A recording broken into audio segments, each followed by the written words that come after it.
Hindi naman ako nanonood talaga kay Ate Edna, no? Edna, matubang. Hindi po kita binabanatan dito, ha? Minsan, Ate Edna, hindi mo po mga estudyante na basta-basta mo na lang pagsabihan kung ano ang humantong sa isip mo, ibubuga mo. Ayaw ko lang, Ate Edna, ha? Na minsan pigil-pigilan natin ang ating gustong sabihin kahit na nasa isip natin kung ito ay lumabas na mali kasi mali eh. Ako ang sikan mo, inimigil Ate Edna. Hello mga sangkay, mga kalingap. Welcome back to my channel. Ito po muli ang yung sangkay na si Sangkay Lons muling nagbabalik. Kumusta? Kumusta kayong lahat? Sana nasa maayos na kalagayan ng lahat. Mapa dito sa Pilipinas or sa mga nasa ibang bansa, dobling ingat tayo, no? So mega love shoutout sa inyong lahat. Sa Team Sangkay Original, Team Sangkay Sponsors, Team Kalingap, Kuya Val, Ate Edna, Kalingap Rob. Sa lahat ng aking mga followers, supporters, and subscribers. Sa mga lolos, lolas, FWs, and PWDs. Mega love shoutout sa inyong lahat. And of course, I love you all. Ayan. Mega love shoutout sa lahat ng Kalingap Partners, Team Kaliwat, yung grupo ko po. At sa lahat ng mga aking mga sponsors, kay Tita Bing, ang kanyang YouTube channel ay Horbin TV Vlog. Subscribe po natin. Ang tita kong Vayot, sa Tita Mina Jaramillo. Kay Mamita ng San Diego, California. And also hello sa kay Manay Tere ng San Diego, California din. And also then, hello sa aking bagong na-meet na follower no, na from Paris, France.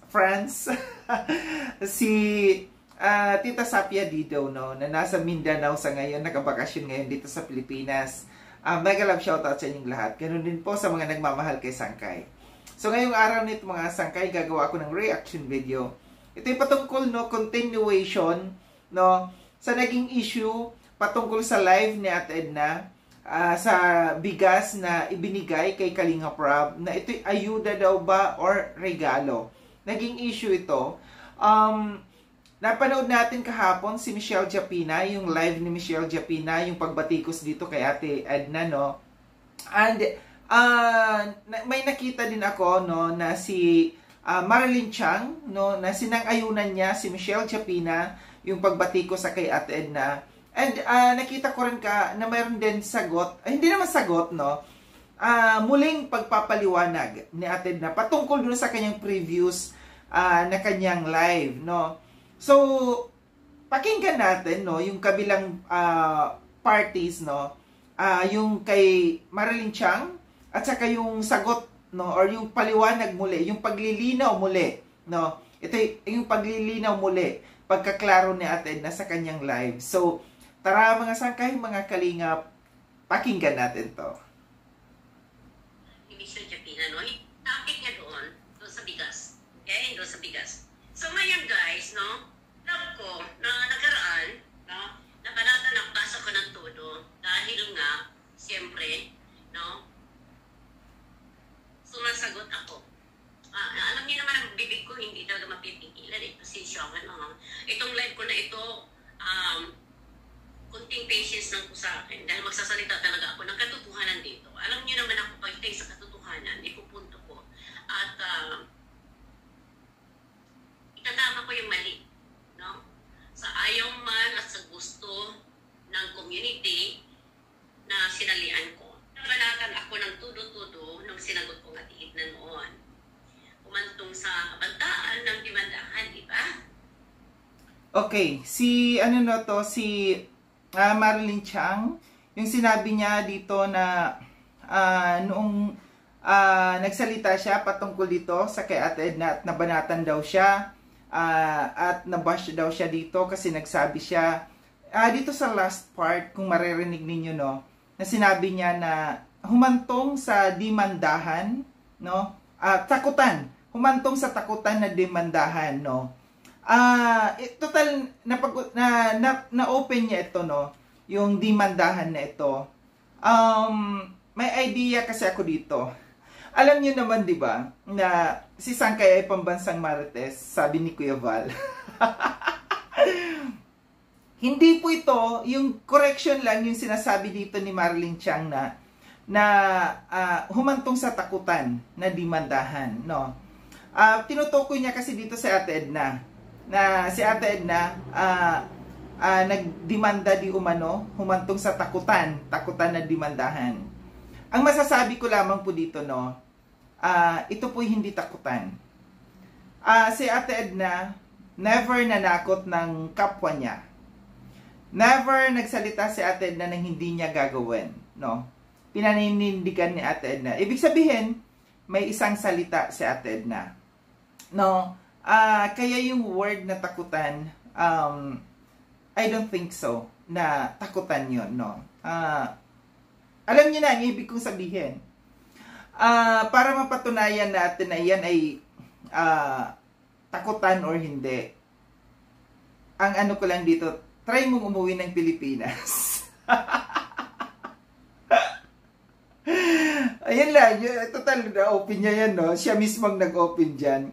So yun lang ang masasabi ko, no?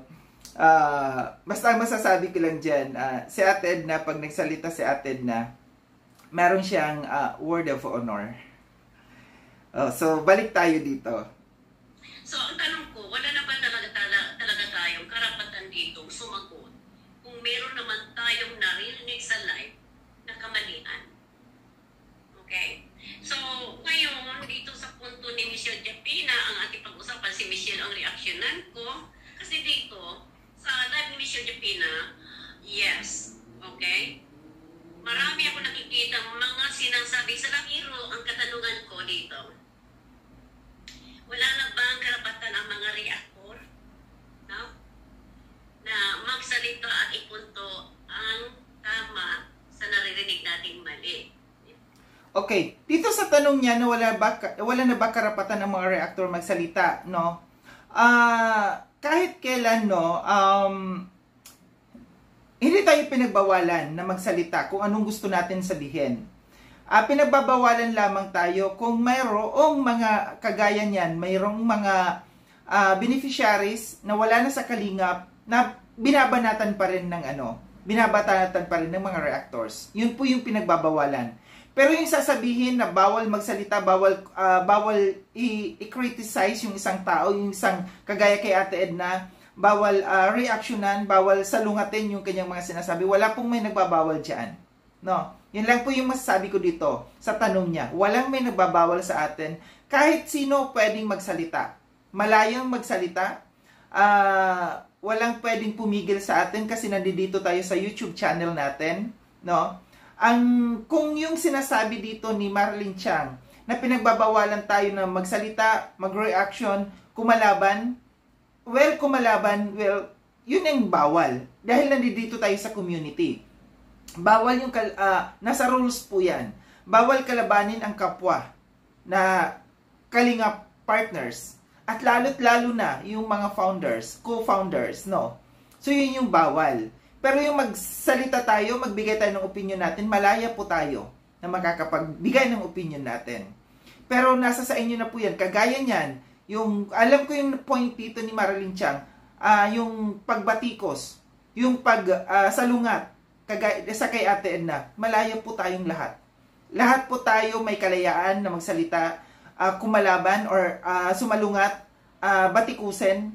Pero nasa atin na lang po yun, no? Kahihiyan na lang natin yon na tayo nandito sa loob ng kalingap, babatikusin natin yung isa sa mga founders, no, ng kalingap. Kahihiyan na lang, no? Kahihiyan na lang yung tawag doon. So dito po pa rin, hindi po natin ito si Michelle Japina na nagsalita po laban kay Ate Edna kasi may nasabi pala si Ate Edna dito na hindi, nakita ko dito, narinig ko po sa live na pinakita ko ni Michelle Japina kasi hindi naman ako nanonood talaga kay Ate Edna, no? Sabi ni Marilyn Chang, yung kanyang reaction nandito, yung live ni Michelle Japina, magbabase lamang siya dito kung ano yung mga sinabi ni Michelle Japina at kung ano yung pinaririnig ni Michelle Japina. Malinaw na sinabi niya na hindi naman daw siya nanonood sa kay Ate Edna.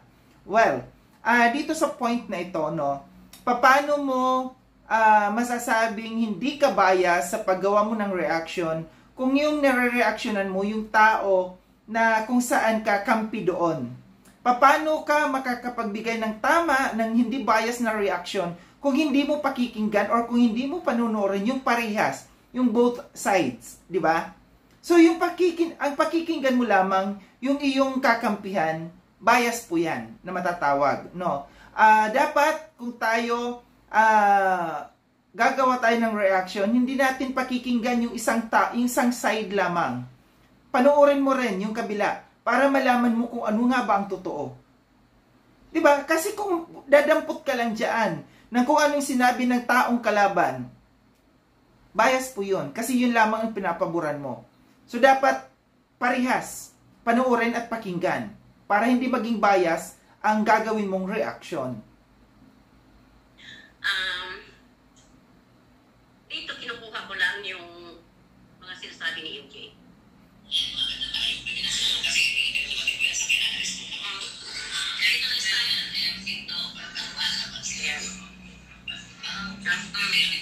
Meron daw isang reactor 2 years ago na birthday daw ni Kuya Bal noon ay nag-live tapos parang nag-solicit or ano, yan, dahil nga bigay daw ng ibang tao, hindi masasabing regalo yun pag hindi galing sa bulsa mo.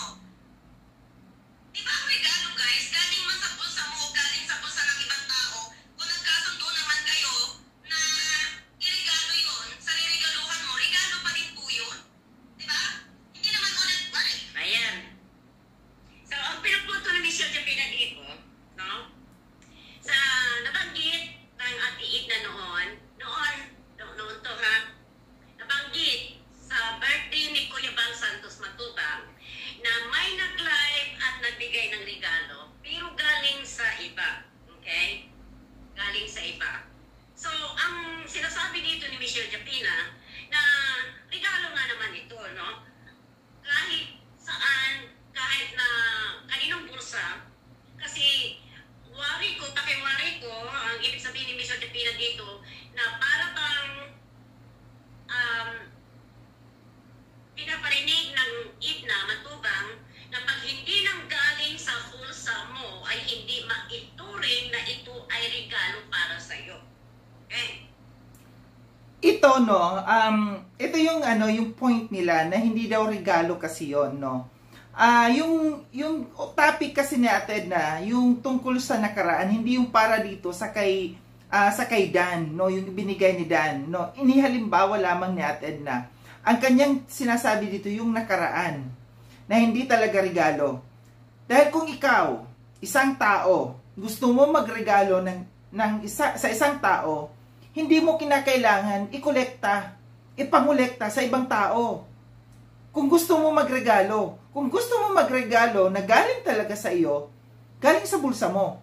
Hindi yung magsosolicit ka pa para makapagbigay ka lamang sa isang tao, makapagpasikat ka na ikaw ay nakapagregalo. Ito yung point dito. Ito yung point dito na hindi naintindihan ng ibang mga tao dito na gusto lamang nila gawan ng issue. Mali kasi talaga yun. Hindi yun matatawag na regalo. Ipinanghingi mo yung regalo na ibibigay mo. Diba? So, hindi regalo na galing sa'yo. Diba? Kung galing sa'yo talaga, galing sa'yo, ikaw ang gagawa ng paraan na galing sa bulsa mo. Hindi yun. Kasi yun yung ginawa nung nakaraan eh. Yung ibinigay sa birthday ni Kuya Val, nagsulisit, namigay para makapagpasikat lamang, na siya ay may bibigay kay Kuya Val, na may ireregalo siya kay Kuya Val, yun pala hindi galing sa kanya. Ito yung pinag-uusapan dito. Ito yung gustong ipunto dito ni Ate Edna, na huwag sana pamarisan, na huwag gayahin yung ganung ginawa, ganung practice na ginagawa ng mga tao, na dapat hindi pamarisan. Yung mga tao na nakakaintindi, yung malawak ang pag-iisip, yung alam natin yung may utak talaga na nakakaintindi, maintindihan nila yung point dito. Pero yung mga tao na pilit na hindi iintindihin, hindi nyo talaga maintindihan. So dito, sasabihin ko dito, mali. Okay, mali ang Ate Edna. Okay. Kahit saan galing bulsa o kaninong tao, ang regalo ay regalo. Correct si Michelle Japina dito. Regalo eh. Kahit saan bulsa, pero doon sa live na nabanggit po ng kanyang binanggit dito na nag-live dahil dyan sa regalo na yan at hindi nang galing sa bulsa mismo ng nag-live na yan ay hindi maituring na regalo. Bakit na naman? Hindi po kita binabanatan dito ha. Minsan, Ate Edna, no? pag-aaral mo sa paaralan. Okay? Kasi mga tao dito po sa social media, Ate Edna, hindi mo po mga estudyante na basta-basta mo na lang pagsabihan kung ano ang humantong sa isip mo, ibubuga mo. Okay? Mga tao dito, Ate Edna po, na nandito sa live, sa social media, ito isipin mo, Ate Edna, papayo ko lang, Ate Edna, ha? Na minsan pigil-pigilan natin ang ating gustong sabihin kahit na nasa isip natin kung ito ay lumabas na mali kasi mali eh. No? Hindi lang dapat appreciated mo po yun, Ate Edna, yung naibigay ng isang sponsor na nasi-live ng isang reactor nakaraan 2 years ago. Okay? Hindi lang ang regalong pinag-usapan dito, kundi pag-promote ng Kuya Bal Santos Matubang. So yun dapat ay ina-appreciate. Kasi sa totoo lang tingin ko, hindi mo talaga ma-appreciate ang mga bagay pag hindi palipad. Ito, tututulan ko ha. Kung hindi nakikita yung mga palipad, yung raw cash talaga na nakikita dyan sa mga nagla-live, o palipad ng $50, $100, $200, $20, $10, yun ang nakikita mong ina-appreciate. Pero yung mga bagay na nabibigas po sa live na ito, na nabanggit mo po, mali.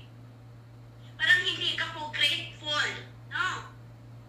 Ate Edna, maging grateful ka sana at ayusin, no?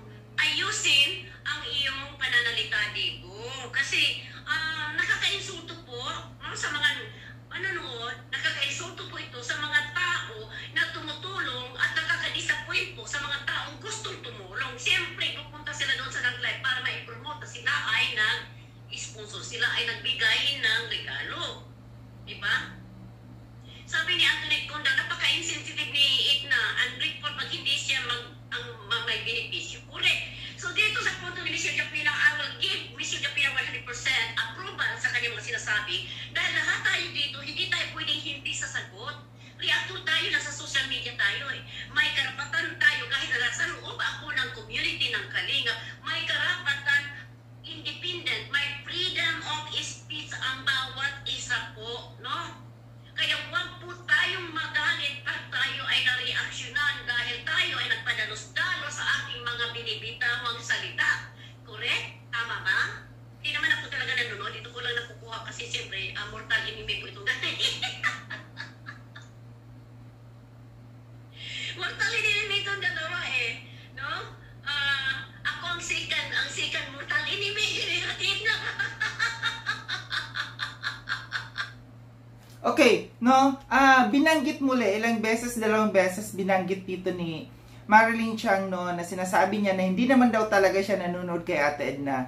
So, yung sinasabi niya na pagiging ungrateful ni Ate Edna, malinaw, no, na talagang hindi niya pinanood yung live ni Ate Edna. Na kumbaga nakisawsaw na lamang siya dito, nakinig na lamang siya dun kung ano yung sinabi nung live ni Michelle Japina. Doon lamang siya dumampot ng kung ano yung mga dapat kanyang naririnig. So, mali yung ganon, no? Mali yung ganong proseso ng pagre-reaction. So, kung ikaw ay isang dapat reactors, gaya ng sinabi ko kanina, damputin mo parihas. Panoorin mo, pakinggan mo.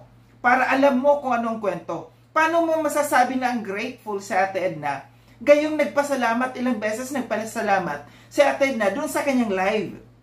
Masasabi mo ba na ungrateful yung isang tao na narinig naman doon na nagpasalamat? So malinaw lamang na talagang nakisawsaw ka lang dito, hindi mo pinakinggan yung live ni Ate Edna. Dumampot ka lang doon sa live ni Michelle Japina.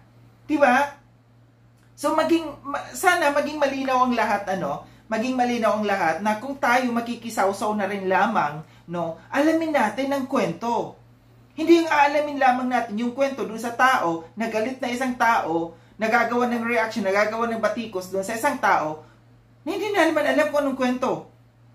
Kamangmangan ang tawag dyan, Kamangmangan sa isang taong makikisawsaw na hindi na alam ang buong kwento. So ngayon, pakinggan natin, sana maging maliwanag ito, sa kay Marilyn Chang, itong iparirinig ko, na live ulit ni Ate Edna. Yung paliwanag, yung pagkaklaro ni Ate Edna doon sa kanyang naunang kanyang naunang live. Klaruhin lang po natin guys kasi marami po akong napapanood na babasa ng mga comments at medyo negative po ang ating datingan. Salamat po sa mga sponsors, sa mga nagbibigay po ng mga pang-ayuda, nagbibigay po ng mga pangtulong sa mga vloggers.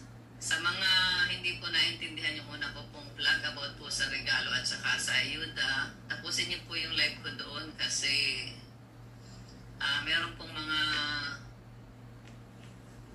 ibang pagkaintindi, meron namang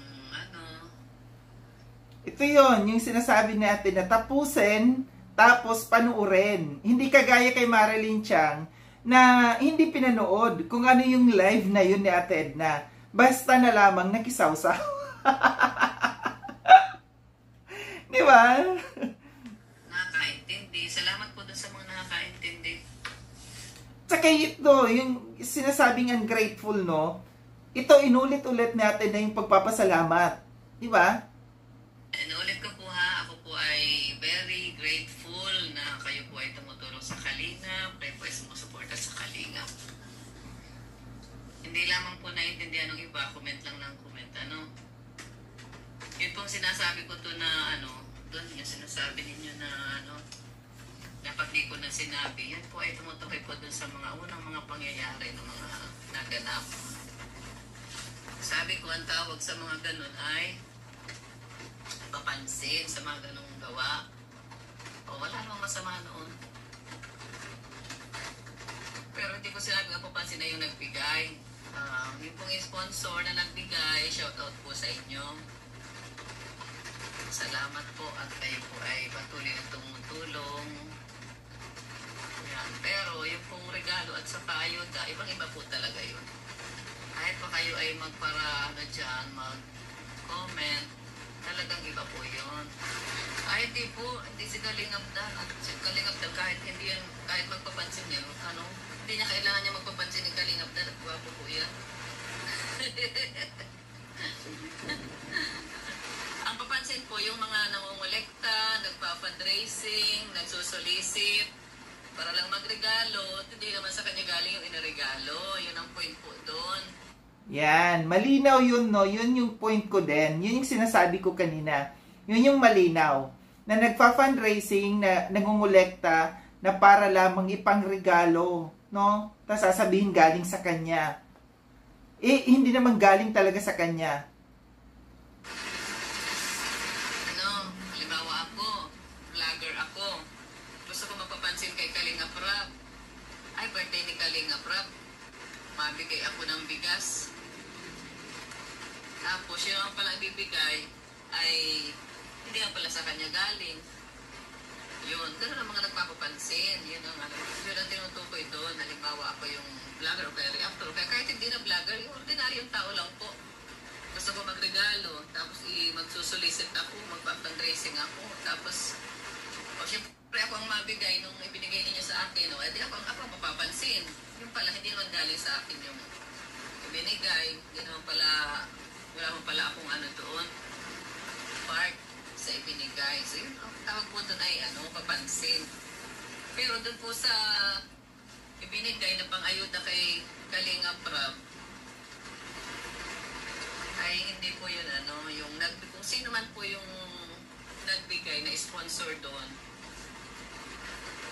kung sa kanya galing, hindi po siya ang nagpapapansin doon. Ang sinasabi kong papansin, yung mismong, yung act,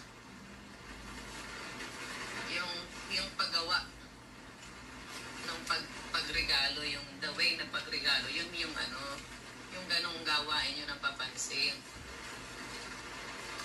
Guys, naiintindihan na po ninyo. Salamat naman. Mas marami naman po yung mga nakakaintindi. Kaunti lang naman yung mga negative na comment. Kaya lang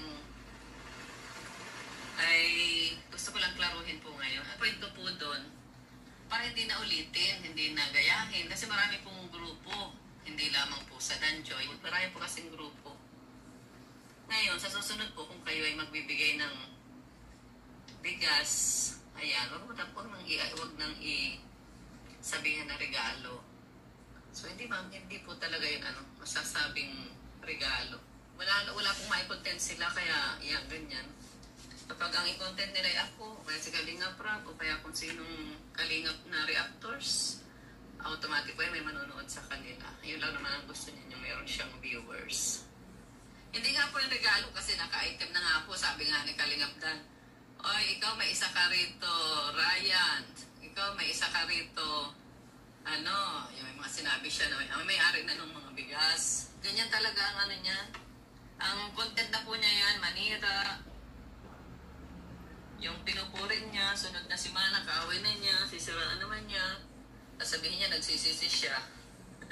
Salamat sa mga matatalino na nakakagets ng ating pong sinasabi. Ngayon, ganito po yun. Kung kayo po ay, ito po ay parang, ang ginagawa po ay parang pag-check lang, para makita natin kung hanggang saan talaga yung inyong katapatan, yung inyong loyalty sa Kalingap. Maling attitude po yan ng Kalingap. Kapag kayo ay Kalingap, lalo pa kayo ay member ng mga group ng Kalingap, automatic po yun.